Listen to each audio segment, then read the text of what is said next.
Ladies and gentlemen, I'm back with you once again. Finally, it's only been about 2 years, but I'm back. I'm ready to discuss today's political environment. But before I get into this video, I just want to quickly share, I have fallen victim to YouTube censorship. I have had 3 videos pulled from my past archives, and the reasoning for this, YouTube said, was because of bullying. I was violating their bullying guidelines. Now, one of the videos that was removed, the title of it was Joe Biden Emerges from the Basement. This is back in the 2020 campaign when he was hiding, and he finally came out in public after about 2 weeks. And they removed that one. And they also removed one that I spoke about, Chaz, which was the Seattle autonomous zone that was occupied by Black Lives Matter and Antifa. And all I was doing was showing highlights and videos that was taken by people that was in that group. And they claimed it was bullying. I need everyone to click that like button, smash that thumbs up button. And if this is your first time watching, subscribe and share. Let's get into this. Joe Biden, good old Sleepy Joe, the worst president in American history, traveled to the blue state of Illinois to promote his so-called lowering costs for American families. Now, while he was in Illinois promoting this BS, he went on this rant calling the Maga crowd extremists. And now I want to roll this clip just so you can see for yourself of what this fool said. Remember those long lines you see in the television? People lining up all kinds of vehicles just to get a box of food in their trunk. How could we forget? People were hurting. And what does the Maga crowd want to do? Forget it. Forget it. God, this is the United States of America. The idea that people would have to wait in line an hour and a half to get a box of food and they're drunk. It's just unbelievable. This fool Joe Biden is literally blaming Trump and his supporters for his failures during his presidency. This fool Joe Biden has failed at every level in every direction since he's been in office. The Afghanistan withdrawal resulted in 13 American lives lost. Why? Because they had no strategy for this pullout. And then, after Joe Biden takes office, he killed the Keystone Pipeline, which resulted in around 11,000 jobs lost. How can anyone support this?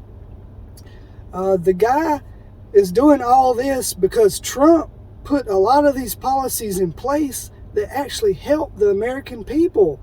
The border, look at the border. It's a disaster. Trump had policies in place to at least somewhat combat the situation. Now, some of you could argue the whole immigration system needs to be reformed, which is exactly right. The immigration has been an issue since back before Bill Clinton, in my opinion. Now Joe Biden is resorting to attacking Republicans, claiming they want to increase taxes, which is completely untrue. Typically, Republicans want to lower taxes, whereas the Democrats, they have to increase taxes because they go on this unnecessary spending spree. They want to spend, so that in the future, they have to raise taxes to pay for this unnecessary spending. Now, Joe Biden and the Democrats, their poll numbers are not looking good as we approach the midterms coming up in November. I want to share this Gallup poll highlighting Joe Biden's struggle with younger voters. This new Gallup data confirms that Joe Biden is losing support among one of his stronghold voting blocs.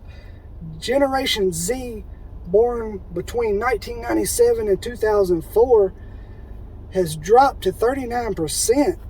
September 2021 to March 2022, his approval rating has dropped that low among these voters. Now, these voters are typically college students, and the Democrats heavily rely on these young voters to vote. Here's a tweet from Tommy from RNC Research. Joe Biden isn't pro-worker. He is anti-worker. Bidenflation remains at the highest level in 40 years. Americans' real wages went down 2.6%. Inflation is costing families an extra $536 per month. 55% of Americans say Biden has made the economy worse.